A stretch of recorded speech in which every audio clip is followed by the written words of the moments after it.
Hello, hello, hello, everyone. Welcome back to another fun NFL video. This one's a little different. We're doing this, if you didn't see my last Pokemon PSA video, we're doing this one a little differently because getting married this week, got a lot going on, so we're just pumping out some shorter videos for you guys. But I don't want to, like I said, I don't want to miss anything. You know, we still want to review the NFL and everything that's going on. So we're just going to do a quick little rundown of each game. I thought that'd be really, really fun, and honestly kind of give us an opportunity to do something we don't normally do, because even when we're playing the game, right, I get so focused on the game sometimes I don't talk too much about everything that's going on, and we've never done something after the fact.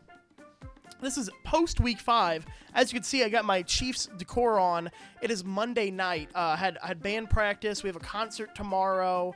And then as well as I went to my dad's and watched the game. So it's late Monday night at the time of me recording this. Tuesday we have a concert, a couple days of wedding prep. Friday's the rehearsal dinner, Saturday's the wedding. So extremely busy week, but really exciting stuff. We're going to go through the games here. 49ers, Mac Jones. 49ers with Mac Jones, surprisingly good with the amount of injuries they have. And Matthew Stafford played well. You know, I mean, the Rams are doing. I think they're playing very well. Funny enough, I have Puka Nacua and Jonathan Taylor on my main fantasy team, and I'll tell you what, it's been a happy season so far. That team is 4-1 now. I lost one game by 4 points. Every other game I've won, and it's mainly because usually between Jonathan Taylor and Puka Nacua, I'm getting 60 points a week, honestly. I mean, Jonathan Taylor keeps rushing for 3 touchdowns, and Puka Nacua always has over 100 yards minimum. So the spoils have been good. But I will say, Mac Jones playing well. I think this is another example of Shanahan's system kind of, doing wonders, let's be real. Because we know how Mac Jones is. If he's in a good system, he's really good. If he's not, he's not. He's not special, but he fits in the system, just like Jimmy Garoppolo, Brock Purdy, kind of anyone that Shanahan throws in there usually does pretty good. Vikings-Browns, not too much to say on this one. Kind of two mediocre teams going at it. I think it was a big win for the Vikings. I think they do have more upside than the Browns do, if I'm being real. But nothing crazy there. The Browns defense, I think they're 1-3 now. I guess it'd be 1-4. Their defense is something to talk about, but their offense is just nothing. So nothing too much. But the Vikings did need it more, I think. I think they're a more real team than most. Well, than the Browns for sure. But they're a legit team. I think they could do something. Cowboys-Jets, this is just another highlight of Dak Prescott doing extremely well without his number one receiver, CeeDee Lamb, and honestly, mainly his only receiver. He has George Pickens, but Pickens, guys, you got to understand, he is always a tick away from losing it. He's a great player, definitely a number one, but he's unstable. But the Cowboys doing great. Defense, this could be a Dak MVP year. I'm not going to lie. There's a couple players that I don't think would normally get MVP that could this year. And especially this early part. This could be a Dak MVP year. Defense, they traded away Micah Parsons. Defense looks rough, but Dak is putting up numbers and playing really well. Saints-Giants. This was a Giants meltdown. They had a big lead. 5 turnovers. You're not going to win any games with 5 turnovers. So I don't even have much to say about this game. 2 bad teams. Jackson Dart is showing flashes of promise. Definitely more upside, obviously, than Russell Wilson. So I think the game got away from them because of all the turnovers, but not much to say about that one. Raiders-Colts, honestly, not much to say. Bad team versus Colts, a legit team. Daniel Jones, if I had to say another player that could get MVP, if they keep it up, of course. I mean, it's still extremely early. If they keep it up, Dak Prescott, Daniel Jones, it's on the board. It's crazy, but it's on the board. I mean, the stars this year aren't being very star-like, so we will see what happens. Dolphins, Panthers. I'm pleasantly surprised. I mean, Dolphins, obviously, Tyreek Hill, he's done for the season plus. Darren Waller's been a nice fantasy pickup because, I mean, they're throwing touchdowns in the end zone to Darren Waller on the Dolphins side of the ball. My fiance, soon to be wife, I put Rico Dowdle on her team because the running back, I think it wasn't McMillan's their wide receiver. Panthers running back, their starting running back went out. Rico Dowdle was a hot pickup as a backup, moving up into the first spot, and he got like 30-something points. The game, I actually went against her this week. We have like 12-person league. I actually went against her this week, and it came up pretty close because of Rico Dowdle. So I think Panthers, they're doing surprisingly well. I don't think they're a serious team, of course, but I mean, there's upside. There's some good players on the team, but nothing stands out with me with this game that much. No big headline here. Broncos-Eagles, a little bit of a different story. I think the Eagles have been playing pretty rough every single game this year, and that's not even me. I really actually do enjoy the Eagles. I'm not trying to criticize as a Chiefs fan. I know we got blown out in the Super Bowl, lost this year against them, but just in general, they kind of were playing like the Chiefs were last year. Very close, ugly games. They'd have one great half, one half they do nothing in 2 games in a row. But the Eagles just kind of in this game, they kind of died out in the second half. They started off really hot, died off in the second half. Broncos came back. If the Broncos had to win any game, I'm glad it was this one in a biased purpose. But I think we kind of saw the Eagles falter enough where they got a loss. Ravens Texans. This one, I don't think the Texans are that good. I think the Ravens defense was obviously bad for one. They are riddled with injuries, but I think the defense plays worse when the star quarterback is out. I think the team in general has less faith. I think they know that they're not going to be able to score with the backup quarterback out there. And the Texans just had a field day with a mangled Ravens defense and a Lamar Jackson-less game. I mean, that's I kind of thought the Ravens would lose. Maybe not this.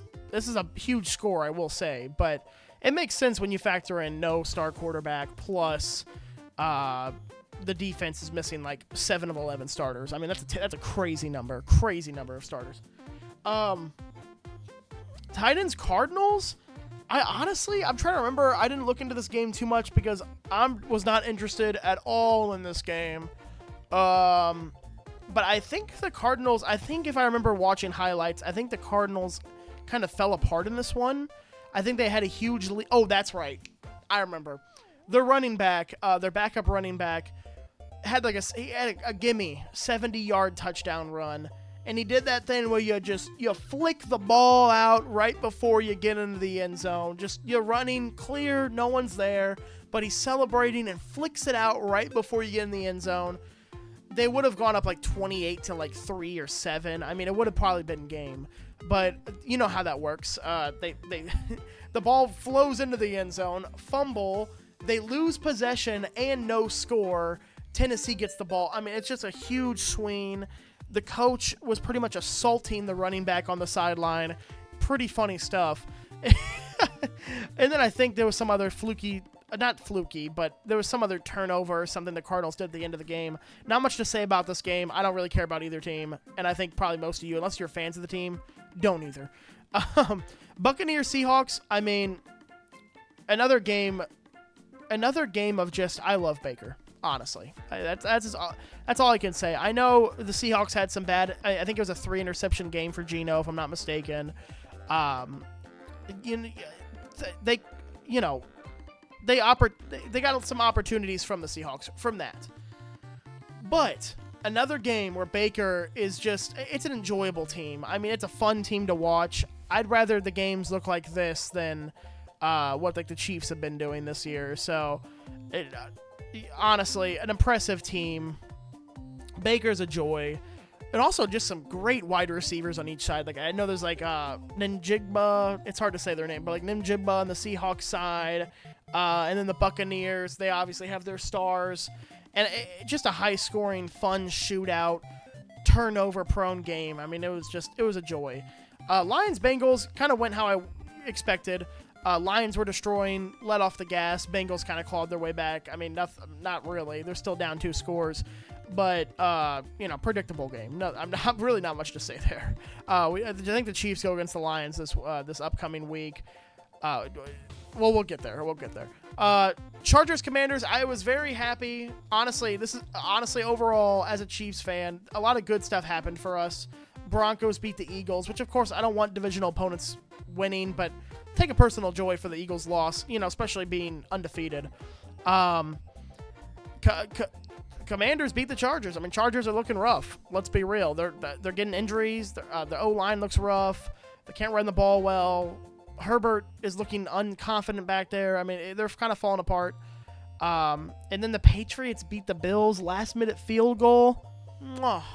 I mean, that made me happy as well. So I was thinking going into Monday night, tonight, not to overshadow these games, Commanders kind of just trounced the Chargers.